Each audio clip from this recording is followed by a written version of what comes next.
The story of the first old man and of the hind. I am now gonna begin my story, said the old man, so please attend. This hind that you see with me is my wife. I have no children of our own, and therefore we adopted a son of favorite slave and determined to make him my heir. My wife, however, took a great dislike to both mother and child, which she concealed from me till too late. When my adopted son was about 10 years old, I was obliged to go on a journey. Before I went, I entrusted my wife's keeping both the mother and child, and begged her to take care of them during my absence, which lasted a whole year. During this time, she studied magic in order to carry out a wicked scheme. When she had learned enough, she took my son into a distant place and changed him into a calf. Then she gave him to my steward and told him to look after a calf that she had bought. She also changed the slave into a cow, which she sent to my steward. When I returned, I inquired after my slave and the child. Your slave is dead, she said, and as for your son, I have not seen him for 2 months, and I do not know where he is. I was grieved to hear of my slave's death, but as my son had only disappeared, I thought I should go soon find him. 8 months, however, passed, and still no tidings of him. Then the feast of Bairam came. To celebrate it, I ordered my steward to bring me a very fat cow to sacrifice. I did so. The cow that he brought was my unfortunate slave. I bound her, but just as I was about to kill her, she began to low most piteously, and I saw that her eyes were streaming with tears. It seemed to me most extraordinary, and feeling a movement of pity, I ordered the steward to lead her away and bring another. My wife, who was present, scoffed at my compassion, which made her malice of no avail. "What are you doing?" she cried. "Kill this cow. It is the best we have to sacrifice." To please her, I tried again, but again the animal's slows and tears disarmed me. "Take her away," I said to the steward, "and kill her. I cannot." The steward killed her, but on skinning he found that she was nothing but bones, although she appeared so fat. I was vexed.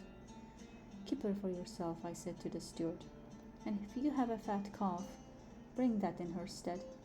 In a short time he brought a very fat calf, which, although I did not know it, was my son. It tried hard to break its cord and come to me. It threw itself at my feet with its head on the ground, and as if it wished to excite my pity and to beg me not to take away its life. I was even more surprised and touched with this action that I had been at tears of the cow. "Go," I said to the steward, "take this calf back and take great care of it, and bring me another one in its place instantly." As soon as my wife heard me speak this, she at once cried out, "What are you doing, husband? Do not sacrifice any calf but this."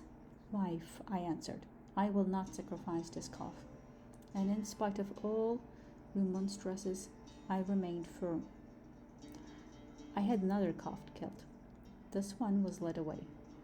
The next day the steward asked to speak to me in private. "I have come," he said, "to tell you some news which I think you will like to hear. I have a daughter who knows magic.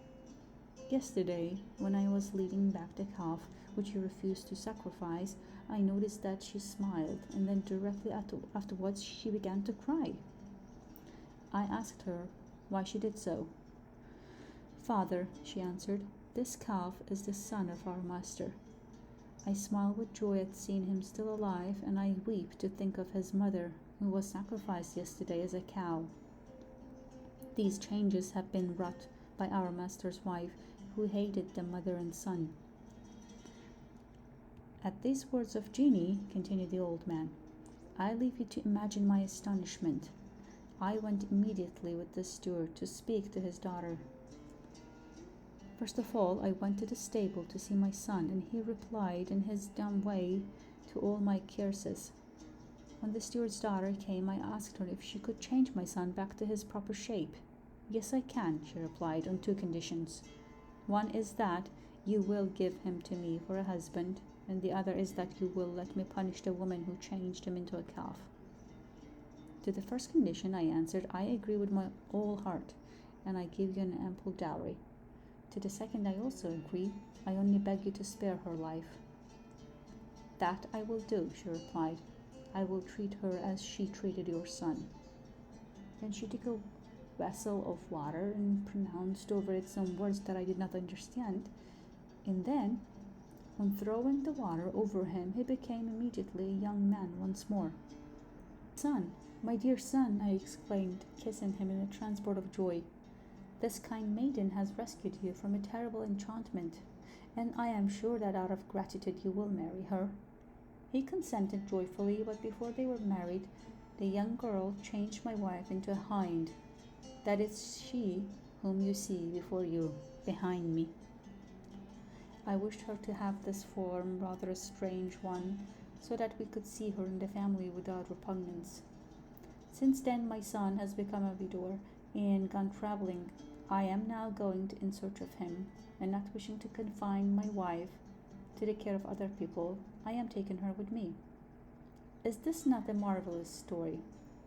It is indeed, said the genie, and because of it I grant you to the third part of the punishment of this merchant.